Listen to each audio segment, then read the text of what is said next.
Boys and girls, Alex here. Some of you may know that I've taken to puzzles more recently, and one of the set of puzzles I've been making are called Raya Box puzzles. There's 8 different varieties of the puzzle.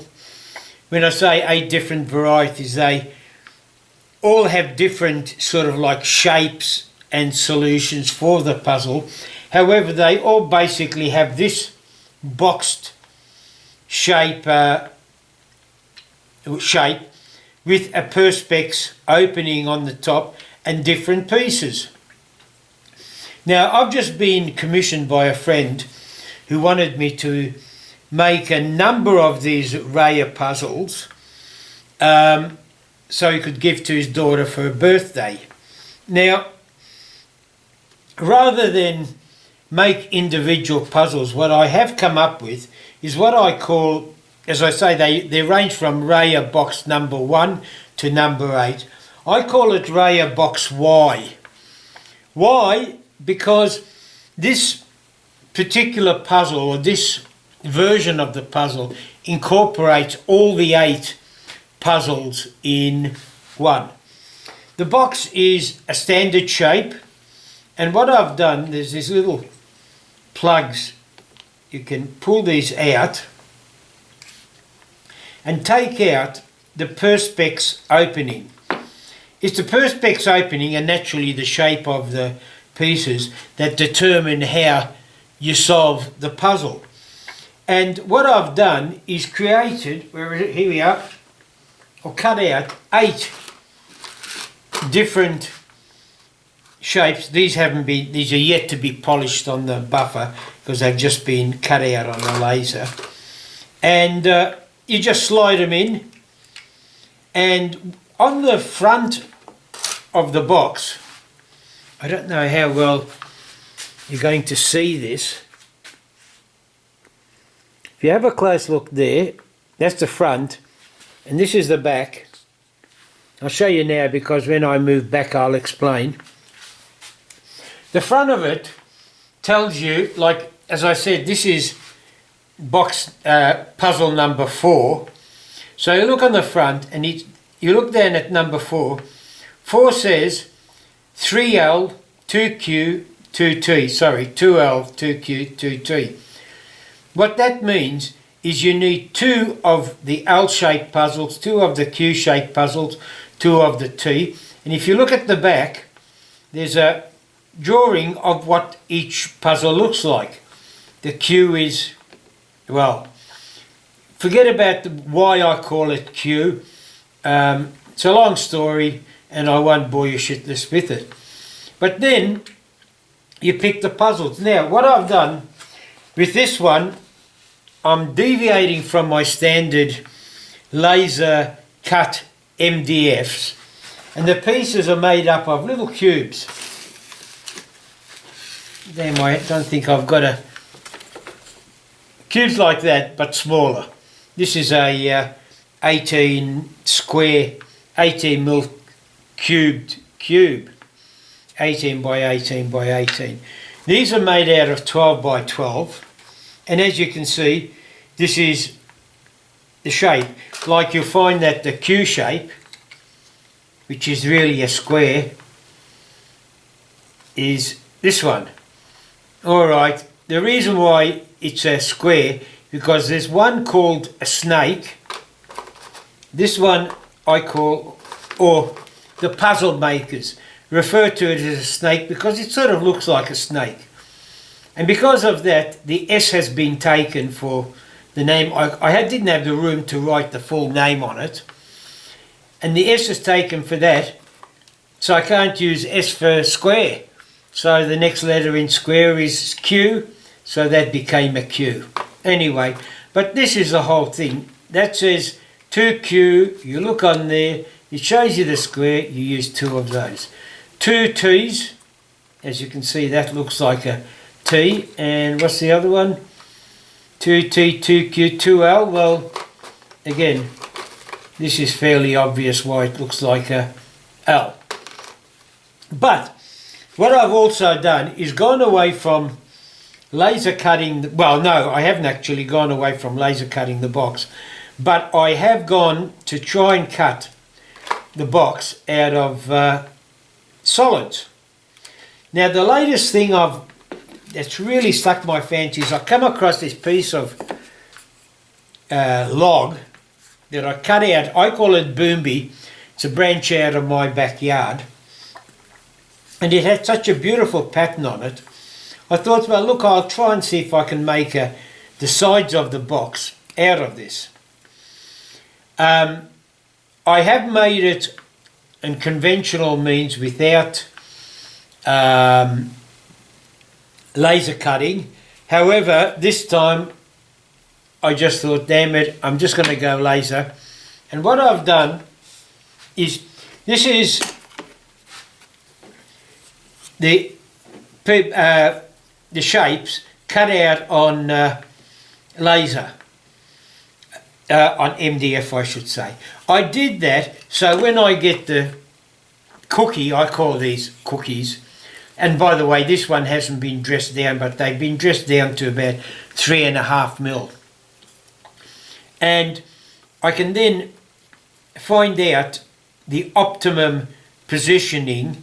Like that cookie wouldn't be really big enough to take that piece, nor would that. Fortunately, these are offcuts that are to be thrown away because they've got cracks in them, and when you consider that what you've got is end grain, they're quite prone to breakage. However, say that one I could have done that on. I could have even probably got away with the front or the back, which is the same size. There's two things there. This little piece is on there, that's the side, but that little piece is this piece up the top here that holds the perspex in place. So what I've come up with are these. And again, I'm not really here to actually extol the virtues of this puzzle, but it's something else. This is a sneaky way of introducing what I really want to introduce. But this is what I've come up with. These little pieces. They've been cut out on the laser. The next step is to polish the inside, because I do like to polish. When I say polish, buff them up. To buff them properly, you need to sand it. But how the hell do you sand these things? Because every time I hold it down, or actually I do it on an upside down Ross, and I'll show you later. But when I hold it down, before I realise I don't know why it happens all the time, but I seem to sand away the inside of my fingers. I don't actually feel it. The only way I realise I've done that is when I pick this up and then suddenly I find blood on it, and then I realise how the inside of my fingers are bleeding. So how do I overcome it? Now some of you might have seen one of my videos about air clamps. I use these Rockler, hang on, I'll just see if you've got them in. Yeah, you just get it in view, so I don't have to move anything. Rockler air clamps, but there's no way known I can hold those onto it. I've also made a video of some of these air clamps that I've used. Now the way I normally use these, I mount them upside down in the bench, clamp my stuff to it and then do my sanding. However, these are still too big for these little pieces. Further investigation, I've come up with these new set, although hang on, I also had this one. That's got a diameter of 55, so basically, pardon me, there's dust in this workshop.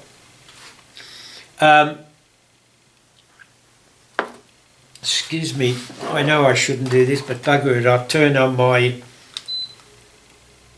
air filter. Won't make much noise, so it doesn't matter. This takes 55mm diameter, which is still too big for that. And searching the internet, I've come across these ones. That is actually a 30mm, 40mm, and this, I'm hoping, I haven't tried it, might be ideal for these pieces. Because of the cut there, those won't fit. I'm hoping for the small one, I'll get away with, no, the 40 won't do it, the 30 just might. So, I'll zip over to the Ross, or I'll set that up and show you how I would use these. Pardon me, to it. Now those that haven't seen my vacuum setup, I'll show you. I have a vacuum pump down here which is attached to a sort of like a foot pedal thing that will either turn the suction on or off. It's a 5-way switch. On top of that, again, I don't know, oh yeah, you might see it, it looks like a egg thing on top. That's actually a remote control for the power point that I use to turn the vacuum pump on and off. Over there, where is it? Where am I? No, up a bit more, there we are. That's the Ross that I'll be doing the work on, and that's what I'm going to be setting up for.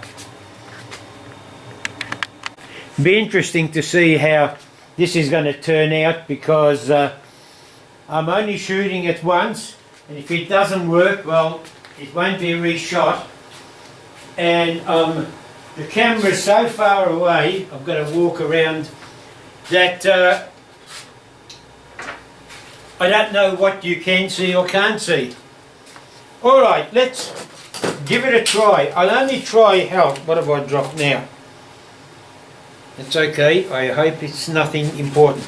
Okay, we'll try this new one that I've just got.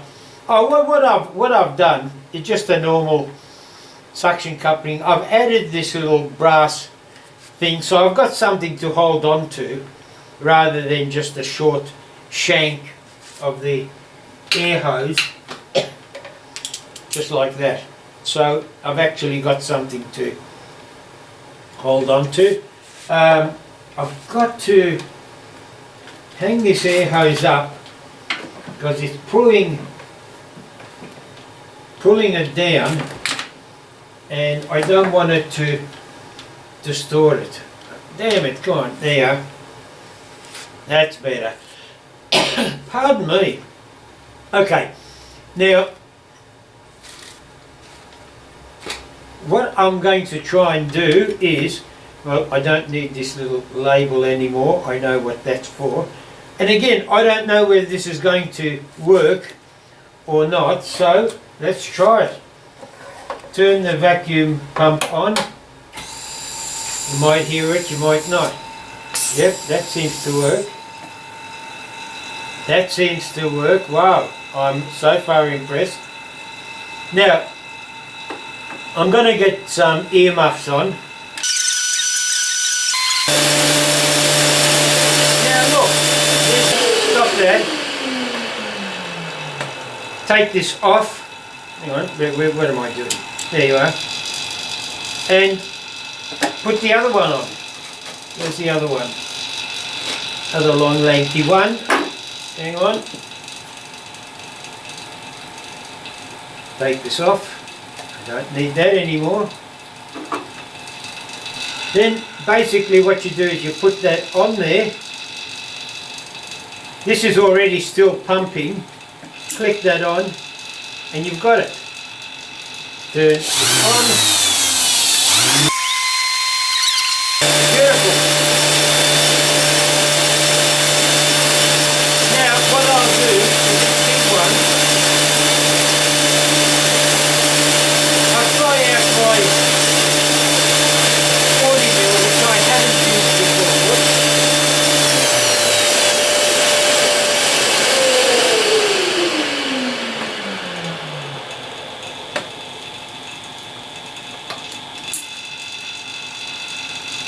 Beautiful.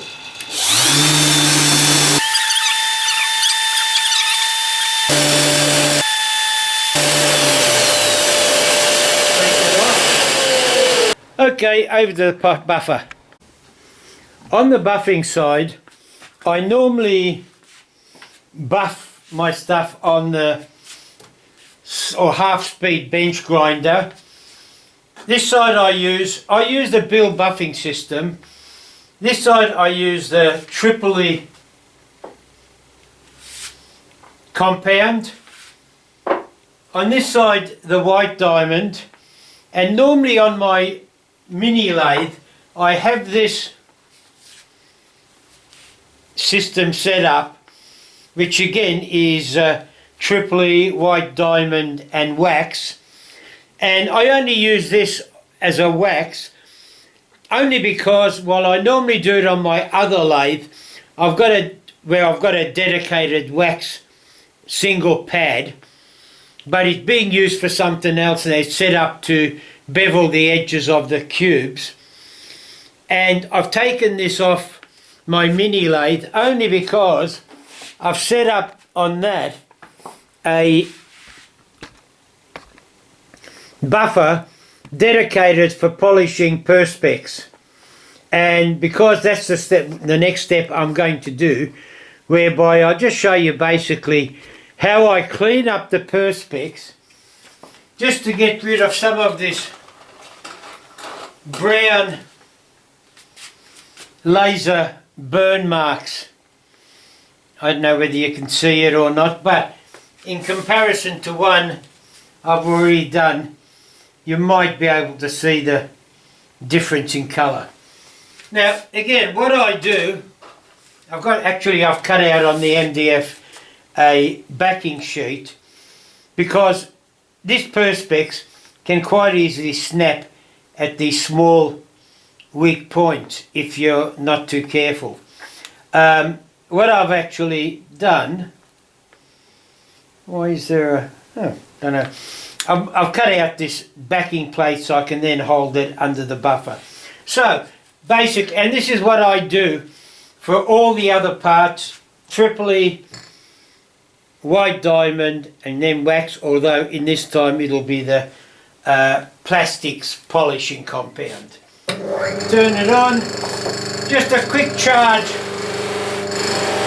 of the stick, quick charge on the white diamond. This should last me a couple of units, and then just a quick hold over. You can smell the perspex reacting with the wax and the heat.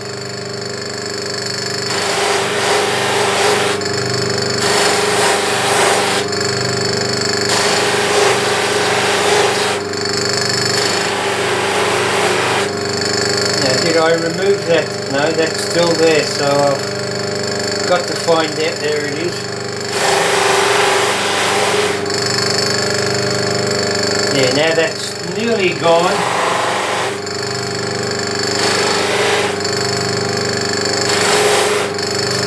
And then over to the white diamond. Now I'm going to stop talking and put on my face mask, because all this shit that comes off this white diamond Tripoli, I can see it's deposited on the floor. Well, I'd rather it deposited on the floor than in my lungs. And that's it. I've done one. Hang on. Let's see why. Just buff it up a little bit more. Yep, beautiful. Now, while I'm here, I'll show you basically the same thing. This is on the thing. I picked the right side naturally. Hang on, I'll use a bigger backing board for that.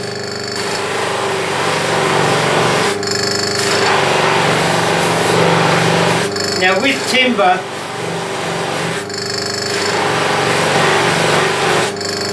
you should actually start seeing it shine. I don't wax it. When I say wax, There's triply wax, white diamond wax, and then normal, when I call the final wax, that's Canuba wax. I don't normally wax the inside, but there you, oh, why is that so streaky? Not that it matters. I mightn't have sanded out all the, oh no, I probably had too much triply wax loaded on. I've polished, no, polish it out. I'm just laying streaks of other stuff on there. I must have too much compound on the wheels because it seems to be,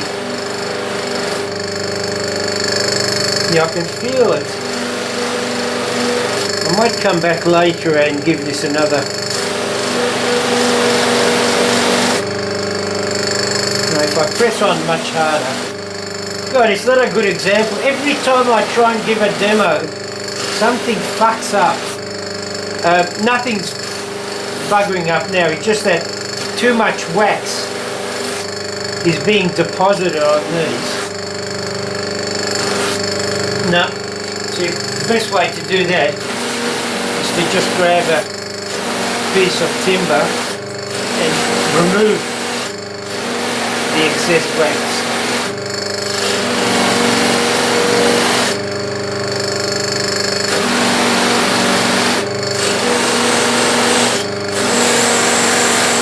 I'm really pressing on hard to get the wax off now.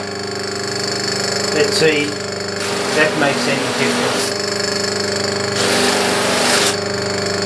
No. One thing about polishing perspex, sometimes you're fluffing away like crazy, trying to remove that imperfection or smudge, only to find out it's on the other side. You've been buffing away for half an hour for no satisfactory result. But that's what you get with perspex. So basically at the end of the day, here is the package. The box with the samples in it, all the pieces in enough quantities to do each puzzle, the perspex lids to be replaced accordingly with the puzzle number embossed. There should be instructions in there, in one of these. Oh well, maybe there isn't. There will be when I finish packaging it, and a couple of spare plugs just in case they get misplaced, although the plugs are not necessary because the lid friction fits quite well. That's it, boys and girls. Uru, and keep safe.